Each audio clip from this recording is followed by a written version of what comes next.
Bismillahirrahmanirrahim. Qala mu'arif qadasallahu sirrah. Dan syarat yang kedua situ, bahawa hendaklah makmum itu tahu akan pindah imamnya. Dia tahu tu dengan dilihat, dia taruh situ. Tahu tu ialah dengan dilihatnya ia akan imamnya. Nampak imam depan. Atau akan setengah makmumnya. Dia tak nampak imam tapi dia pandu makmum yang depan. Dua. Atau didengar suara imamnya, dia belakang dinding, tak nampak. Atau mubalik, ya, yang kepercayaan sebab tak nampak ramai, 1 juta semayang kat Masjidil Haram misalkan kan, dia tak nampak, jauh dengan imam. Maka dia dapat mengetahui perkembangan imam tu, imam rakaat, i'tidal semua tu. Dia tahu sama ada dia nampak kalau dekat macam kita tengah surau dalam masjid, ya, ada maknanya. Ataupun maknanya dia dengar suara, ya, ataupun mubalik. Mubalik mana orang yang menyampaikan suara imam yang tidak sampai kepada makmum di belakang. Macam ada kat Mekah dulu kan, Sami Allah liman hamidah, dia punya Rabbana walakal hamd, dia sampai suara tu. Tapi jaga dia bila mubalik dan imam bila mengangkat suara, dia kena niat zikir, ya. Kalau tak niat zikir, batal sembahyang. Dia ada dua tiga keadaan tu. Kalau dia niat, dia itlak, tak ada niat apa-apa, batal sembahyang. Kalau dia niat zikir dengan memberitahu, tak apa. Kalau dia niat memberitahu saja, tak niat zikir, batal sembahyang dia, ya. Sebab apa? Dia ada sarif. Apa sarif? I'lan. Benda yang memalingkan daripada makna dia ialah memberitahu. Maka sembahyang bukan tempat i'lan. Ya, kalau dia angkat takbir tu, dia angkat Sami Allah liman hamidah, dia angkat. Ataupun takbir intikalat dengan suara yang kuat, ya, dia tak niat zikir, maka ketika itu niat memberitahu, jawab dia batal sembahyang. Imam jaga. Tuan guru saya di pondok tu, dia tampal. Dia betul Ustaz kitab Batu Wahab tu kan, dia tampal kat depan, bahasa Arab depan. Ada syarat ni. Mana imam dia kena tahu, dia mengangkat suara berlainan. Kalau sembahyang seorang diri, sembahyang seorang diri, dia tidak ada sarif, dia tidak ada benda memalingkan makna. Dia seorang, dia angkat suara pun tak ada apa-apa. Tapi bila ada makmum belakang ramai ni, dia angkat suara tu ada tujuan, niat memberitahu. Tu yang tak boleh. Maka dia kena padamkan niat tu dengan niat zikir. Jadi yang boleh dua, dia niat memberitahu dan zikir, atau niat zikir saja, ya. Yang tak boleh pun dua, dia itlak, dia tak ada niat apa-apa, satu, ataupun dia niat memberitahu saja, maka batal sembahyang dia, ya. Atau imam kena tahu juga.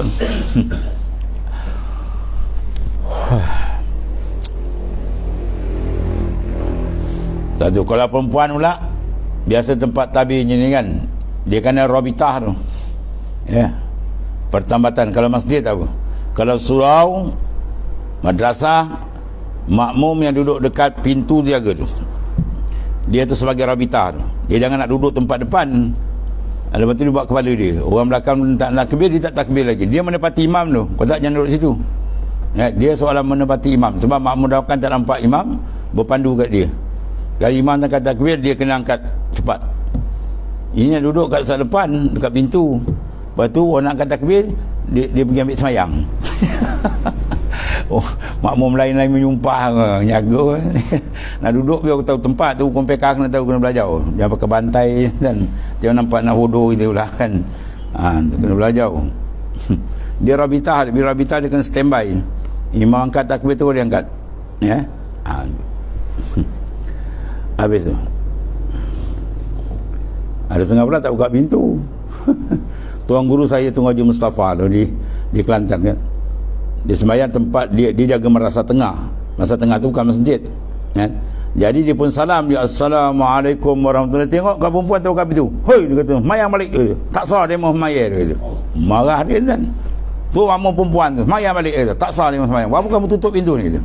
Tangan dia pekah ke dia? Ambil kan. Dia sebiji, dia garang tadi. Dia tak buka dia pintu, dia tak katup. Nak katup kan lepas semayang, kau katup lah, ya. Kalau semayang siapa nak ngurat gulung semayang. Lawan nak muka kau. Kan muka dah masa samboy. Habis. Dan syarat kedua, hendaklah makmum tahu mana perkembangan imam tu. Dengan dia lihat, dia dengar suara atau ada mubalik. Tu. Mubalik pun tahu juga. Mubalik dia sampai suara imam ke belakang. Apabila makmum belakang tak dengar. Ini semayang surah 3 sab disebut je mubalik. Itu lagi satu hal juga. Kan? Imam Allah Akbar, dia Allahu Akbar. Wah, dia balik umrah seling Arab Badui. Imam Sami Allah Alhamdulillah, dia Rabbana walakal hamd. Dia sengau Arab sikit. Nampak no jahil min bebal. Kau semayang sini suara tu imam berkampung dengar tu, kan? Kau tak dengar apa. Sibuk jadi. Dia kalau buat macam tu terang-terang dia tak tahu cara aturan semayang berjemaah. Jaga tu, kalau macam tu memang dia tak ada niat. Tak ada niat maknanya zikir tu. Sebab dia tak tahu. Ya. Kalau dia tahu, dia tak buat. Mana kalau dia tahu pula masa semayang ramai kan, beratus ribu orang tak dengar, dia tengah. Ada macam imam kata tadi tu. Dia angkat suara, dia kena niat zikir. Ataupun niat zikir serta memberitahu. Kalau dia niat beritahu saja, batal semayang dia tu. Ya, itu mubalik dipanggil. Mubalik mana orang yang menyampaikan suara imam kepada orang lain. Maknanya orang lain belakang tak dengar, dia duduk tengah tu. Sebagai mubalik kat Mekah dia lah, balik orang ramai kan. Ni balik kampung 2 sab mayang pun sibuk jadi mubalik. Ya, kalau gitu kerajaan kena tambah tu lah kan. Imam tu siap mubalik. Ya, dapat allowance sebulan. Macam-macam tu ni. Itu bahaya kalau buat mata belajar tu jadi macam-macam hal. Main tiu-tiu. Dia buat balik umrah kan. Pasal orang tengok, nak buat balik umrah syekh. Oh, macam tu. Allah. Maka kelakuan yang pertama, mana ni? Bahawa adalah keduanya dalam masjid. Di dalam masalah ni ada 4 kelakuan. Ya. Yang pertama, dua-dua dalam masjid. Imam dalam masjid, makmum dalam masjid. Maka sah ikutnya akan imam. Dan jika jauh antara keduanya daripada 300 hasta. Ini masalah sah. Dia ada dua peringkat tu. Masalah sah, bila dua-dua dalam masjid, jauh macam mana pun, 500 hasta pun hukum sah tetap sah. Tapi nak dapat fadilah jemaah lain. Fadilah jemaah dia jangan lebih 3 sab.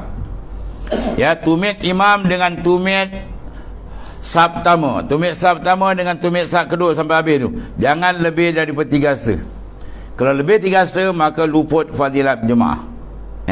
Ni tuan-tuan ada 3 hasta ni. Ni okey ni. Yang lain dia buat, dia orang dah ukur. Ya, jangan panjang tau. Biasa kadang-kadang tertipu untuk imam.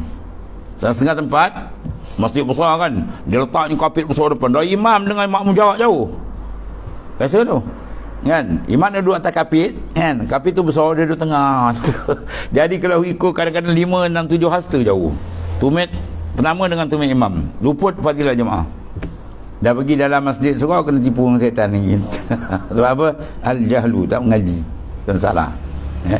Jaga tu. Ni cerita sah. Dalam masjid tak ada halangan, untuk sah je. Dia jauh macam mana pun sah. Tapi fadilah jemaat itu tajuk lain pula. Fadilah jamaah tu tajuk lain pula. Dia kena dekat. Baik. Ini duduk dalam masjid. Dan jika jauh antara keduanya imam dan makmum, mana lebih daripada 300 hasta. Ya. Dan kalau ada dinding yang antara kedua, tak apa juga. Ada tirai ke, ada dinding tutup pintu pun tak apa, sebab masjid hukum dia luas. Ya, beberapa benak seperti telaga, sutur, ada menara atas ke, tetapi dengan syarat jika ada benak itu pintu yang terus ke masjid. Ya, mana pintu tu memang boleh pergi masjid, cuma digapat saja, tak apa. Kalau suara tak boleh, dia kena buka. Atau kepada suturnya. Dan jika ada pintu tu tertutup dengan dikuncinya, tak apa lagi. Atau tiada sekira-kira dapat lalu makmum pada imam, maka sah ikut dia. Cuma jangan mati je. Kalau dia ambil rapat, dia paku terus tak habis. Tutup. Ya, kalau sakat dia rapat boleh. Itu dalam masjid dia tawasak, hukum di luar. Surau lain. Surau madrasah dia kena buka. Dan kalau ada benak antara imam dan makmum, benaan tiada terus pintu, seperti ada ia dipaku. Tu. Ya, atau ada sutuh tapi tiada baginya tangga. Naik pakai apa? Terbang.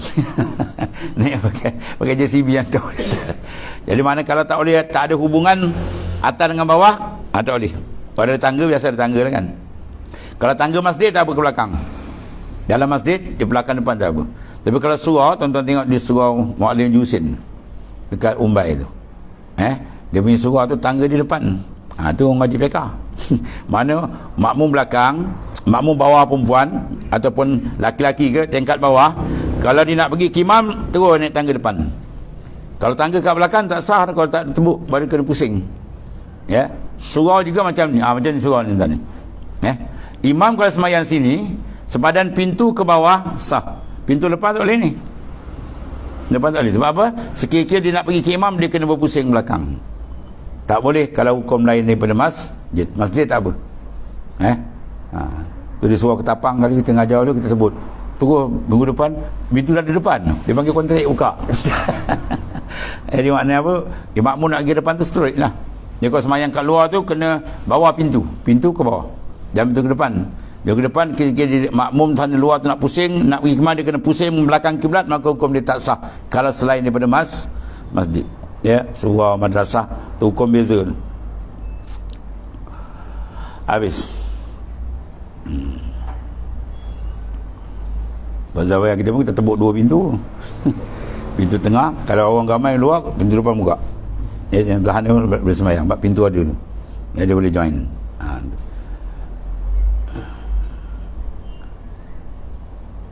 Dan jikalau ada benak, mana benaan antara imam dan makmum tidak terus pintunya, mana tak boleh lalu terus, dia tutup. Seperti ada ia dipaku atau ada sutuh mana atas ni, ya, tapi tak ada tangga. Tak ada tangga tempat naiknya. Ada buat sutuh tak ada tangga tu. Macam mana nak tafsir masalah ni?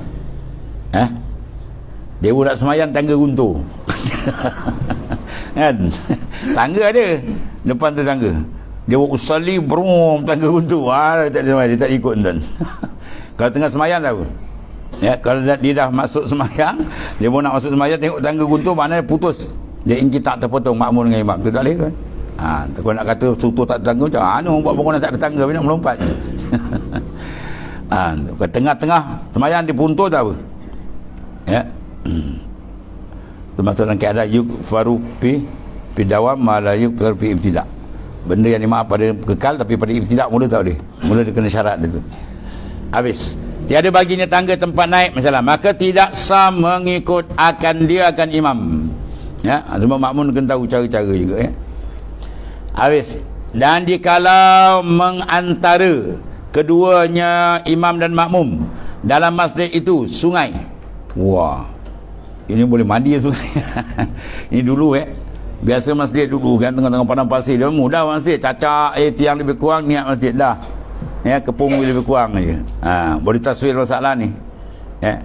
Kalau sekarang ni tengah sungai ada kolam renang, boleh macam dia terkejun dalam tu. Atau jalan raya. Ya.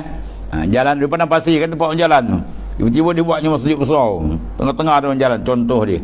Yang telah terdahululah wujudnya daripada wujud masjid dari dulu. Maka hukumnya seperti hukum salah seorang dalam masjid, seorang di luar masjid. Maka tiada dihukumkan keduanya satu masjid, lagi akan datang hukum dia. Ini tengok ada akan datang hukum dia ni. Maka diketahui daripada yang demikian itu, jika benak, mana benaan yang antara imam dan makmum, itu dipanggil sabab macam pagar, maka itulah memberi mudarat. Itulah tidak sah ikut makmum akan dia. Ya, ada pagar belum masjid. Dengan ittifaq Syekh Ibn Hajar dan Syekh Ramli dan Khatib Syarmi. Khilaf bagi kata Asnawi, tiada memberi mudarat pada sah mengikut makmum yang berdiri di belakang mana pintu tadi tu atau pagar yang di pada jidar masjid, kerana ia tiada mensyaratkan pada benak masjid itu penutup yang terus. Tetapi dia tolak pada segala jamaah fuqaha pendapat ni.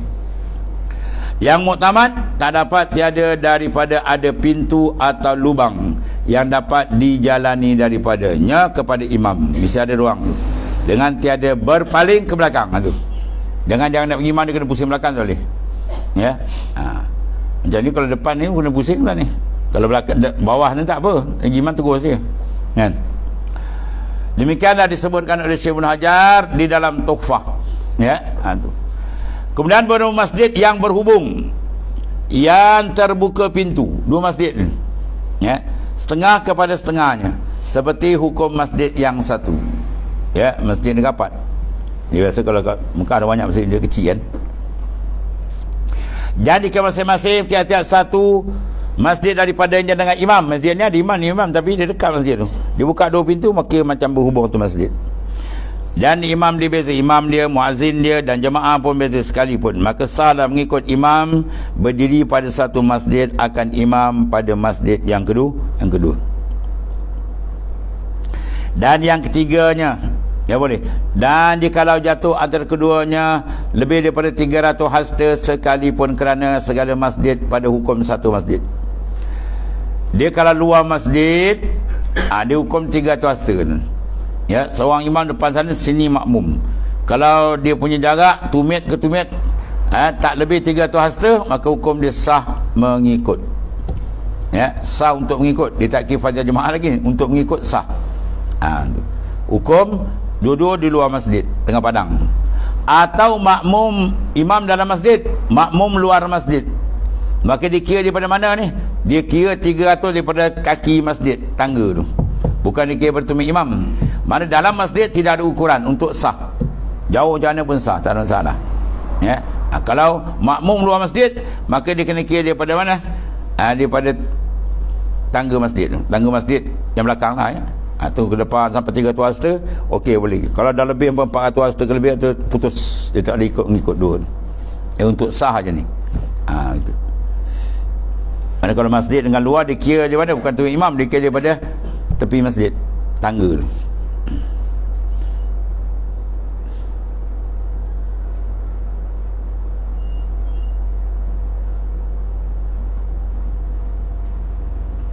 Ada pun rubah masjid, iaitu apa? Tempat yang di luar masjid padahal di pagar. Macam kan? Luar tu ada pagar kan? Luar bawah tu. Rubah dia tu. Pada keliling. Orang panggil apa? Kaki lima tepi tu. Sama ada diketahui keadaannya rubah itu diwakafkan atau tiada. Tahu tak tahu? Ya, kerana kita mengamalkan alamat yang zahir, mana masjid punya, maka adalah ia seperti hukum masjid juga. Hukum masjid seperti masjid yang satu dengan masjidnya, maka sah mengikut imam yang dalam masjid. Ya, mana dia boleh ikut. Ya, mana tanpa syarat kiraan, mana jarak untuk sah yang lain, atau akasnya. Akas mana imam luar kan, masuk masjid tu betul-betul santak, tak ada ruang belakang dah. Jadi makmum dah penuh, tapi depan ada kosong. Imam terpaksa buka pintu, imam turun bawah. Imam turun bawah. Bawah tu ada 2 saf lagi dapat jalan ni lah. Maka boleh hukum dia. Dia panggil rukhbah. Dan jika jauh masafah antara keduanya lagi, jikalau ada benak yang terus pintu, ya. Tetapi jika ada antara keduanya itu sungai atau jalan raya yang terdahulu wujudnya daripada rukhbah atau kaki limun dan masjid, maka hukumnya seperti berlain, mana asing lah. Maka disyaratkan jangan lebih daripada 300 hasta antara imam dan makmum. Jadi jarak jauh dekat dikira apa? 300 hasta. Itu jarak apa antara imam makmum. Kalau jarak musafir 2 marhalah. Itu maknanya. Kalau fiqah pula banyak kalau air 2 kolah, ya. Itu kira dalam makna fiqah kita. Sini kalau jarak makmum dengan imam dia kira putus jauh 300 hasta. Sebelum 300 hasta maka sah mengikut. Untuk sah mengikut sahaja.